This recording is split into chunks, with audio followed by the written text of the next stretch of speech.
Te damos la bienvenida a nuestro canal de YouTube y podcast. Nos alegra mucho que estés aquí. Nuestro deseo es compartir mensajes que fortalezcan tu fe, inspiren tu vida y acompañen tu caminar con Dios. Si este contenido bendice tu vida, recuerda, suscríbete al canal y activa las notificaciones para seguir creciendo juntos en cada episodio. Gracias por ser parte de esta comunidad. Muy bien, hermanos, pues el día de hoy vamos a continuar con la serie que hemos estado viendo de orando a través de nuestras emociones, y vamos a el día de hoy abordar el tema que se llama orando a través de la tristeza, la desilusión y la desesperación. Entonces, miren, hermanos, hemos estado aprendiendo que los salmos nos proveen un lenguaje. ¿Qué lenguaje? Es un lenguaje donde nosotros, a través de nuestras propias emociones, a través de nuestra propia humanidad, podemos acercarnos delante de la presencia de Dios. Un lenguaje de oración. Hemos visto que no se trata de negar las emociones. Entonces, dentro del cristianismo, muchas veces nos han enseñado a reprimir las emociones, pero no era esa la intención. Mi hermano, cuando yo me enojo, con alguien, sí tengo que evitar abofetearlo, ¿no? De repente lo veo y lo quiero cachetear, ¿no? Ahí sí reprimimos las emociones. Reprimimos las emociones cuando podemos dañar a alguien más. ¿Sí me explico? ¿Dónde no hay que reprimir las emociones? Delante de la presencia del Señor. Decía en la carta de Pedro, ¿no?, que llevemos toda nuestra ansiedad delante de Él. Y nos hemos equivocado a veces en la enseñanza. Pensamos que reprimir las emociones es todo el tiempo. No, uno reprime las emociones para no lastimar a otros. Pero el Señor se tiene que enterar del estado de nuestro corazón. También hemos aprendido que no podemos ser controlados por ellas. Porque luego dicen, es que el pastor dijo que no reprimíamos las emociones. Que el Señor te bendiga. No, tampoco va por ahí. ¿Sí me explico? Airaos, pero no pequéis. Entonces, cuando este estudio de orando a través de las emociones nos ha enseñado el momento correcto y exacto para derramar nuestro corazón delante de los hombres, no, delante de Dios. Y aprendimos a través del Salmo 3 a orar a través del miedo. Aprendimos con el Salmo 22 a orar a través del dolor. Aprendimos a través del Salmo 32 a orar a través de nuestra confesión. Aprendimos a través del Salmo 73 a orar a través de la duda. A través del Salmo 103 a través de nuestra gratitud la semana pasada. Y hemos estado viendo cómo Dios nos enseña a orar a través de la Biblia. Hoy vamos a dar un paso más en esta serie.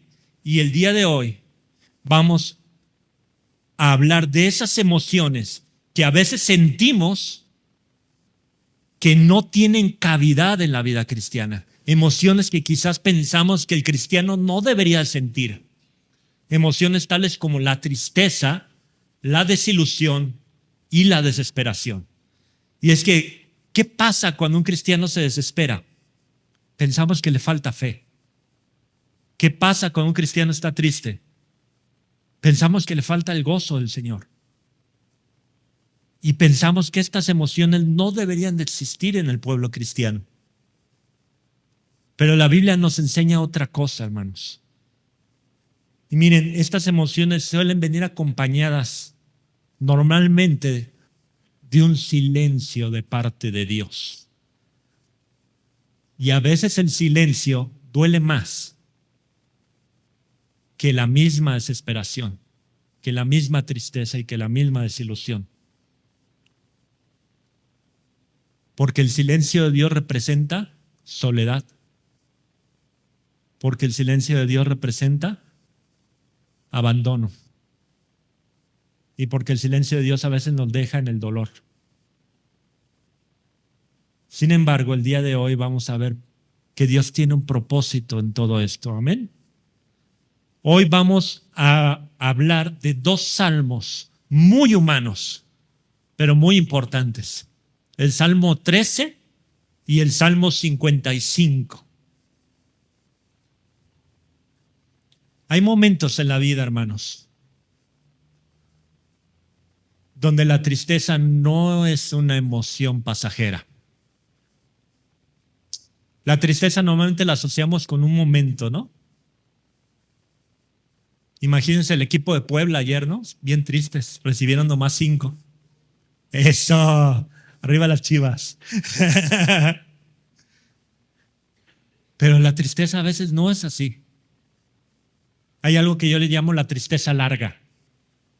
Y es cuando todos los días amaneces con esa inquietud del corazón, con ese dolor, con esa tristeza, con esa sensación de abandono. La tristeza nos susurra, esto no tiene solución. La desilusión grita, no se puede confiar en nadie. Y esto es una trampa porque no se puede confiar en nadie. ¿A quién incluye esa frase? A Dios. La desesperación nos paraliza y ya no tiene caso continuar. Y cuando la desesperación nos embarga, normalmente ¿qué hacemos? Nos encerramos en nosotros mismos. David no fue ajeno a estas emociones, hermanos. En el Salmo 55, David no está huyendo de un enemigo, no está siendo perseguido. El Salmo 55 tiene algo muy especial. David es traicionado por un amigo íntimo, alguien que iba a la iglesia con él, alguien que adoraba con él dentro de la iglesia. Y este tipo de traición de alguien que conocemos y que amamos produce una desilusión que puede romper el alma. Miren, hermanos,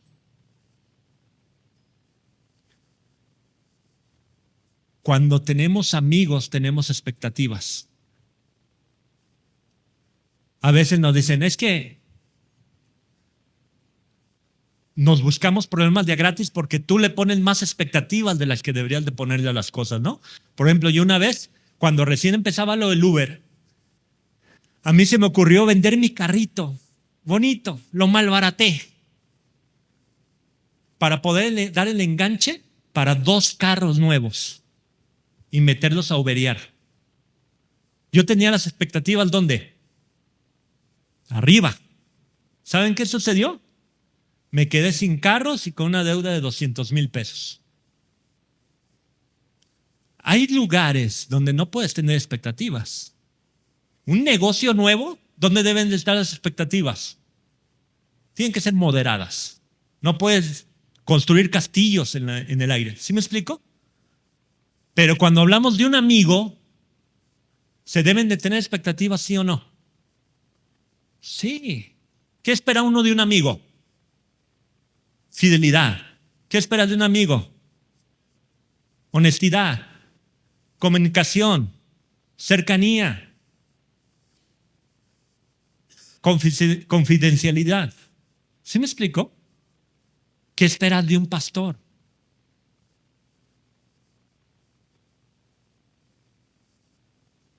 Es importante esto, porque si tú te acercas a un líder, sí tienes expectativas y son válidas. Cuando se rompen las expectativas, se rompe la ilusión y viene la desilusión, hermanos. En el Salmo 13, David clama desde una tristeza que parece no tener fin. ¿Hasta cuándo, Señor?, dice el salmista. ¿Hasta cuándo? ¿Qué hacemos cuando la tristeza se alarga, hermanos? ¿Qué hacemos cuando la desilusión nos hace dudar hasta de Dios mismo? ¿Qué hacemos cuando la desesperación nos quita las ganas de seguir? El día de hoy vamos a descubrir a través del Salmo 13 y del Salmo 55 el camino que Dios marca para esto. Amén. Vamos a hablar sobre la desesperación primero. Salmo capítulo 13. Los invito a abrir, por favor, su Biblia. Salmo capítulo 13.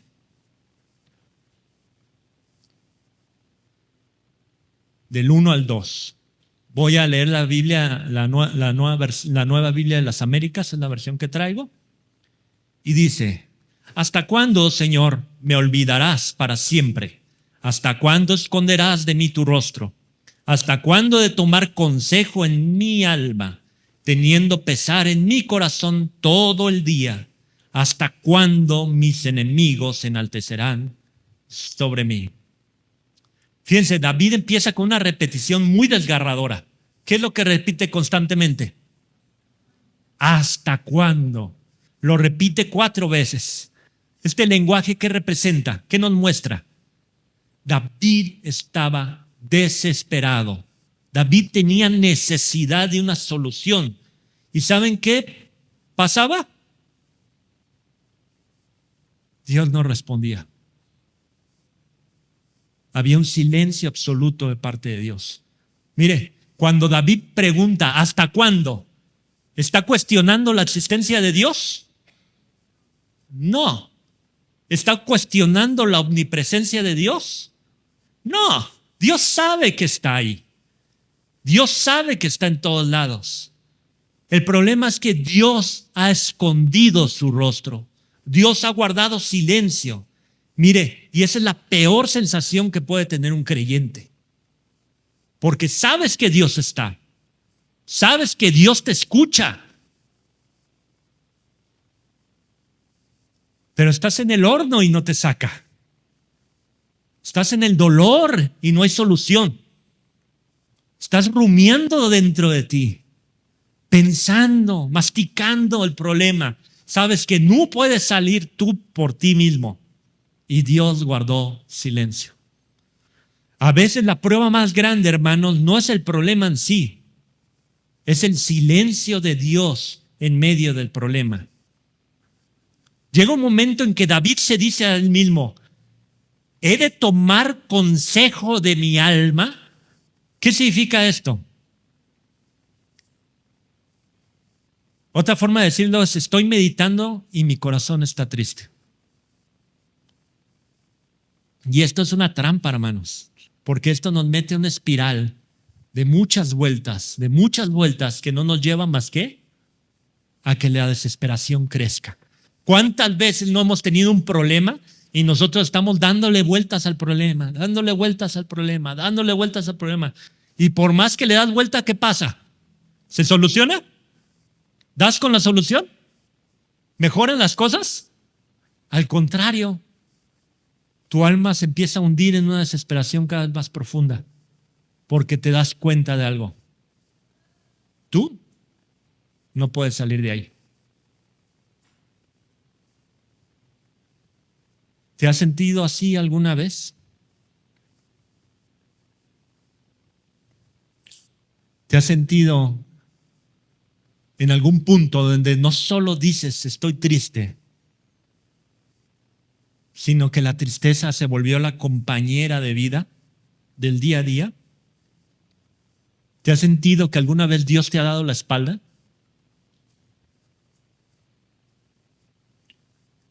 El primer paso de David fue no negar el problema, hermanos. Y creo que esta es la parte importante. Hay que ponerle palabra, hay que ponerlo en palabras, la desesperación. Es decir, tenemos que ir delante de Dios y decirlo abiertamente: Señor, estoy desesperado. Señor, siento que te has olvidado de mí. Y a veces es difícil porque tu mente te dice: Dios no puede olvidarte. Pero ¿cómo está tu corazón? Para tu corazón sí. Y hay una división entre la mente y el corazón.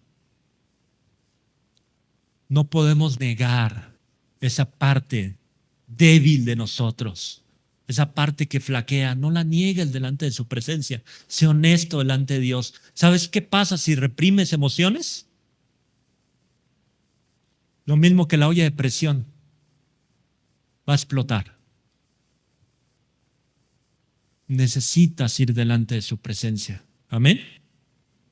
En cuanto a la desilusión, ¿qué nos dice la palabra de Dios? El Salmo 55, versículo 12 al 14. Por si lo quieren buscar, Salmo 55, del 12 al 14. Dice, porque no es un enemigo el que me reprocha. Fíjense la situación de David. No era un enemigo el que reprochaba. Si así fuera, podría soportarlo.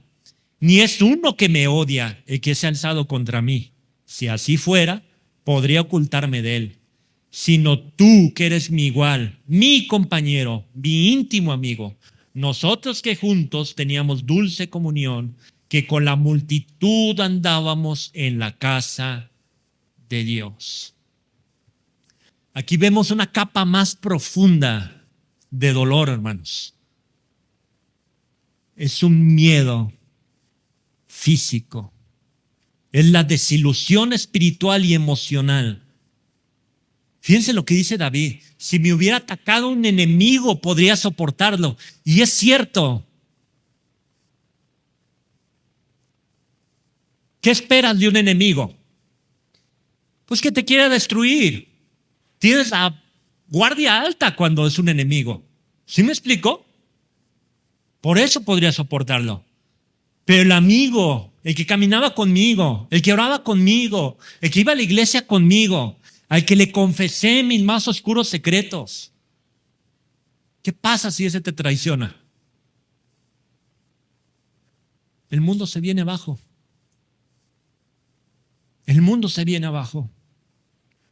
Esto no solo es tristeza, hermanos, es una desilusión que toca la identidad misma.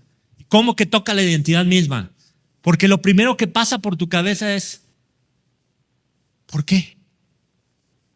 ¿Qué hice yo? ¿En qué me equivoqué? ¿Sí se fijan? Primero, ¿dónde buscamos la culpa? En nosotros. Cuando alguien traiciona, lo primero que dudas es ¿de quién?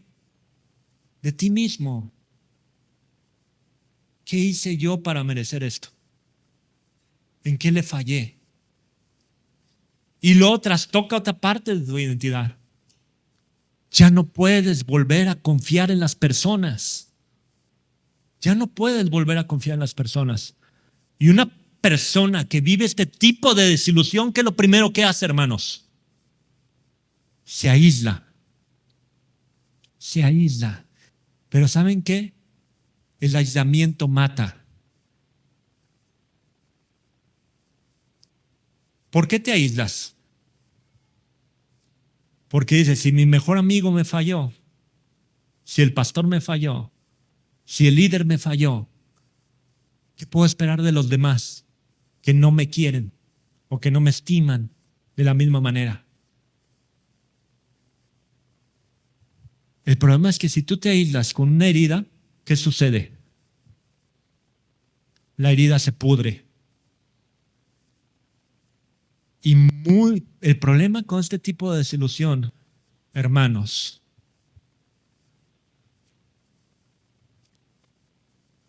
es que una vez que tú estás herido y aislado, lo que sigue es entregarte al pecado. Todo mundo que se ha desilusionado y se ha aislado, ha bajado la guardia. No tienen fuerzas para luchar. Y terminan hundiéndose más de lo que debieron haberse hundido. Es el peligro del aislamiento. Y luego surge la tentación de huir, de no volver, de perderse. El Salmo 55, del 6 al 8 dice, y dije, ¿quién me diera alas como la paloma? Volaría y hallaría reposo. Ciertamente huiría muy lejos, moraría en el desierto. Me apresuraría a buscar mi lugar de refugio contra el viento borrascoso y la tempestad. Y esto es una reacción muy natural, hermanos. Cuando alguien nos lastima, ¿qué queremos? Huir. Cuando tienes dolor, ¿qué quieres? Separarte, huir, aislarte. Traes el dolor a flor de piel. ¿Pero eso soluciona algo? ¿Quién tiene el dolor? Yo. ¿En dónde? En el corazón. Entonces es muy normal que queramos emprender el vuelo y alejarnos de la persona que nos lastimó. Pero ¿saben qué ha pasado con los que han huido? Se llevan el dolor a su casa. Se llevan el dolor de vacaciones. Se llevan el dolor a la nueva ciudad. ¿Lograron deshacerse del dolor? David cayó en la misma tentación. Fíjense cómo dice el texto. Volaría y hallaría reposo. Aprendió a las malas que no puedes volar y hallar reposo fuera, porque la herida está en ti. Miren, hermanos, el corazón desilusionado prefiere el aislamiento del desierto antes que el riesgo de ser herido. El problema es que ya está herido y lo único que va a conseguir es lastimarse más. ¿Hay alguien en que confiabas y te falló? Yo creo que a todos nos ha pasado. Hay una traición en tu pasado que todavía hoy te hace levantar murallas. Gente que se te acerca y tú la rechazas en automático. Y a veces ni sabes por qué. Es el dolor hablando.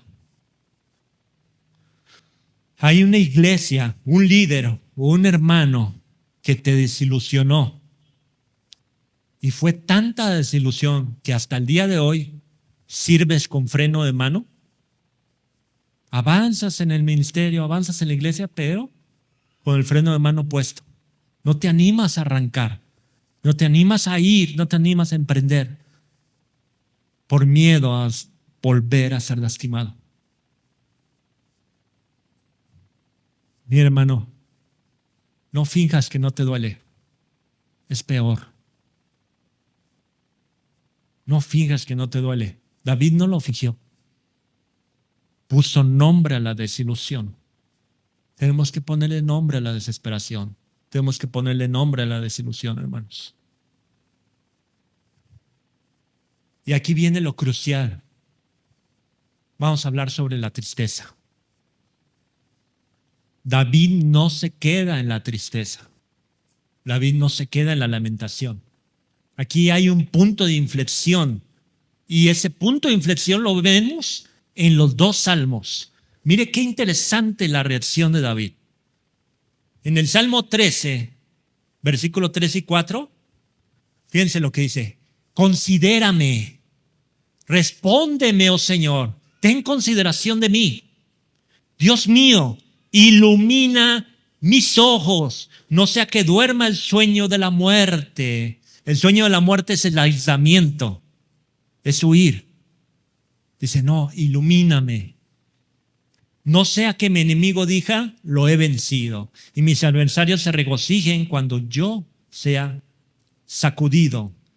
David hace algo muy poderoso, y es algo que nosotros podemos hacer, y es algo que como cristianos tenemos el poder de hacerlo. Deja de hablar de Dios y empieza a hablar con Dios. Esto es bien interesante. Miren, hay gente que sabe mucha Biblia, pero nunca habla con Dios. Se la pasan hablando de Dios y en nombre de Dios, pero no tienen comunión con Dios. Y eso marca la diferencia. Teólogos muy poderosos, maestros muy poderosos, pero que no se ve ni pizca de Dios en sus vidas. Nosotros tenemos que aprender de esto. No solo es hablar de Dios, no es solo saberse la Biblia. Tienes que ir delante de su presencia y conectar con Dios. Deja de dar consejos a tu propia alma y empieza a clamar delante de su presencia. Tenemos que decir como David, ilumina mis ojos. ¿Qué es esto, hermanos? La tristeza, el dolor, la desesperación, la desilusión ciega al hombre. Cuando hay dolor, hay muchas voces. Tu carne clama, tu naturaleza pecaminosa te secuestra. Lo peor que puedes hacer es tomar decisiones cuando estás en el dolor. Cuando tomas decisiones en el dolor, lastimas a otros y te lastimas a ti. Por eso David clama, ilumina mis ojos antes de que tomes una decisión. Que Dios te muestre su voluntad. Es importante esto, hermanos. No solo es clamar, es entender que Él es el que nos va a guiar a la mejor decisión. En el Salmo 55, versículos 16 y 17 dice, en cuanto a mí, a Dios invocaré, y el Señor me salvará. Tarde, mañana y mediodía me lamentaré y gemiré, y Él oirá mi voz. Y luego en el 22 dice, echa sobre el Señor tu carga y Él te sustentará. Él nunca permitirá que el justo sea sacudido. Bien, David, ¿qué hace aquí? Decide usar el recurso de la oración, no como último recurso. A veces estamos tan presionados, tan desilusionados, tan tristes, el dolor es tan angustiante, pedimos consejo a medio mundo. Y hasta el último, ¿qué decimos? Señor, ya no puedo más. Y luego esperamos que con una oración se solucione todo.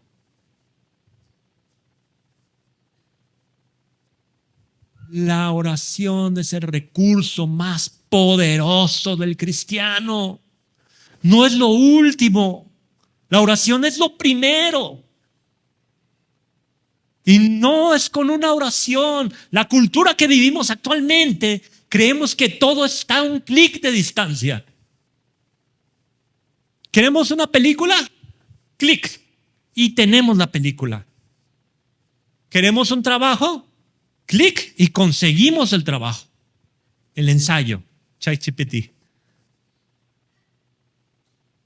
En Dios no es así. En Dios hay procesos. Imagínate si Dios te contestara la oración a la primera. ¿Qué pasaría, hermanos?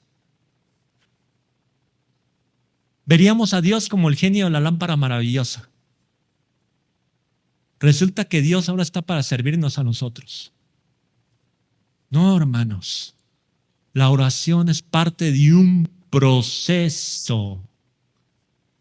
La oración es parte de un proceso. ¿Qué es lo que Dios quiere? ¿Dios te puede solucionar las cosas? Sí. ¿Como tú quieras? También. ¿Lo va a hacer? No, porque te ama. Y Él sabe lo que tú necesitas. Junto con la oración está la carga. En el versículo 22 dice, echa sobre el Señor tu carga. ¿Qué es la carga, hermanos? La carga significa lo que te fue dado, la porción que te toca. Muchas veces vemos los problemas como una carga y la carga la interpretamos como ¿qué? Como algo que me está provocando dolor y que me tengo que deshacer. Pero en Cristo no es así, hermanos. ¿Saben qué es la carga? Es el medio que Dios va a usar para moldearte conforme a su voluntad. La oración es la comunión que te dio de Dios, que te va a dar la fuerza para ser moldeado por esa carga. La carga no es algo que el cristiano tenga que desechar como si fuera una peste. Miren, no sé si hay un dentista por aquí, pero el dentista cuando tiene que pulir el hueso, a la hora de pulir necesita estar echando agua, porque si no, se muere el hueso, se necropsa, le llaman. y se pierde la pieza. La oración es esa agua que permite que la carga moldee al hombre y no permite que el problema nos mate, sino nos haga algo mejor.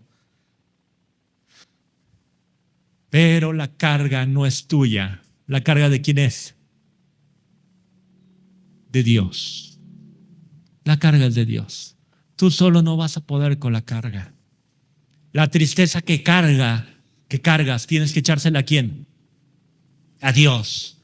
La desilusión, échasela a Dios. La desesperación, dásela a Dios. Mi hermano, orar a través de la tristeza no es fingir que no pasa nada. Es tomar todo el peso y con esas manos temblorosas y con ese dolor a flor de pecho, ponerla en aquel que puede sostenerla. Él es el alfarero, nosotros somos el barro. Si te destruyen y te aprietan, es porque te están haciendo algo mejor. Y aquí hay algo implícito, hermanos. En el Salmo 55, la traición viene de alguien dentro de la iglesia, dentro del templo. Y duele mucho más cuando es dentro de la iglesia, porque uno tiene expectativas de la gente que está en la iglesia. A veces creemos que la iglesia es una comunidad de santos. Pero usted tiene que recordar que todos los que estamos aquí fuimos llamados por Dios, no porque fuéramos santos. ¿Por qué fuimos llamados aquí? Para santificarnos. Dice la Biblia que lo peor del mundo escogió Dios. Somos fichitas en transformación. Levante la mano y diga, yo soy una fichita.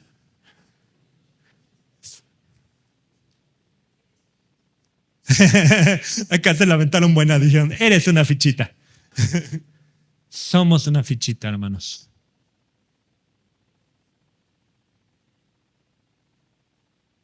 ¿Te van a traicionar dentro de la iglesia? Probablemente.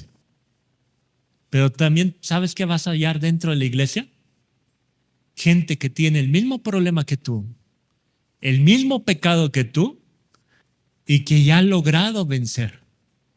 Gente que te puede guiar, que te puede discipular, que te puede amar, que te puede enseñar el camino andado en el camino de la transformación.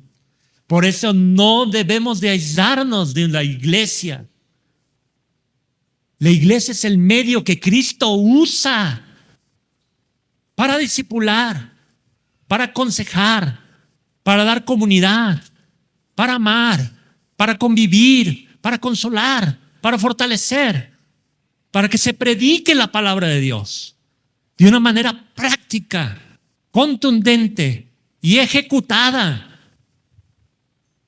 Y ejecutada me refiero a que la palabra de Dios se hizo práctica, real, y solucionó el problema de alguien más. Amén. No huyamos de la comunidad.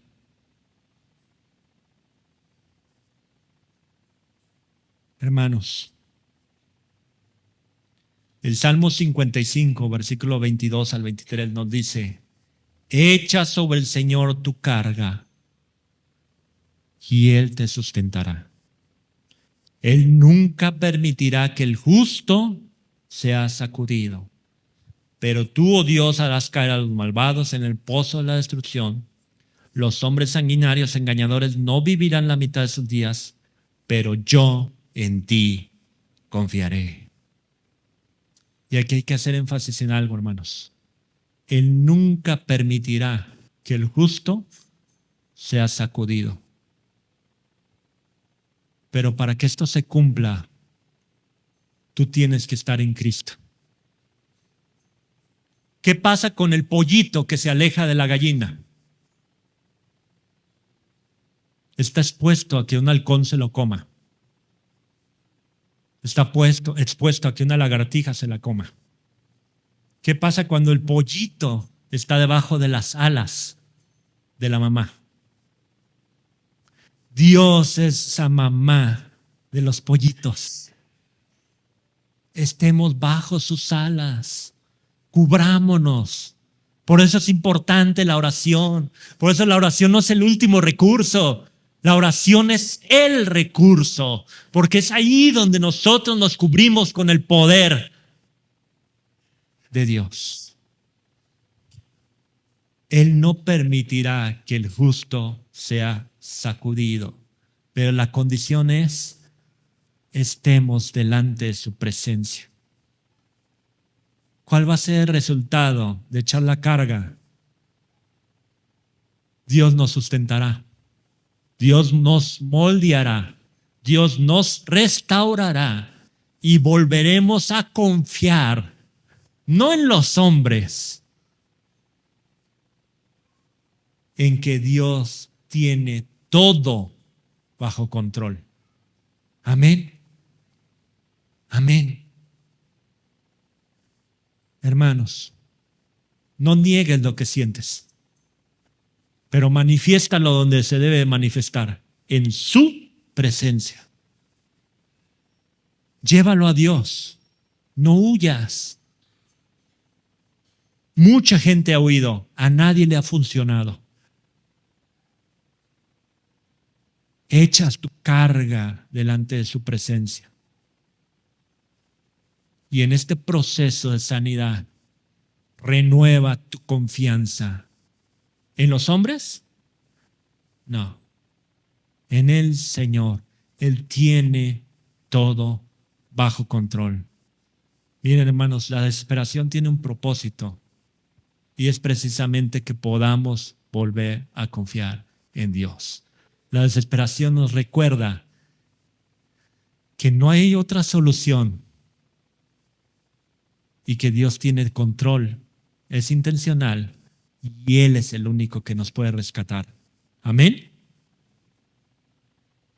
Si tienes una carga, si tienes un dolor, si estás desesperado o desilusionado, ponle nombre. Acércate a Dios y Dios en su tiempo hará. Dice, echa sobre Jehová toda tu carga y Él te sustentará. Amén. Vamos a orar. Gracias te damos, Padre, por tu palabra, Señor. Gracias por tu misericordia. Gracias por tu fidelidad, Señor. Gracias por acompañarnos hoy. Nos alegra mucho que hayas estado con nosotros. Te esperamos el próximo domingo en nuestra transmisión en vivo a las 11:30 am. Si estás cerca, será un gusto verte presencialmente a las 9:30 o a las 11:30 am. En nuestras redes puedes encontrar la ubicación de la iglesia como Iglesia Vida. Y si es tu primera vez conectándote, déjanos un comentario o envíanos un mensaje. Nos encantará conocerte. Y recuerda suscribirte al canal y activar las notificaciones para seguir creciendo juntos. Nos vemos el próximo domingo.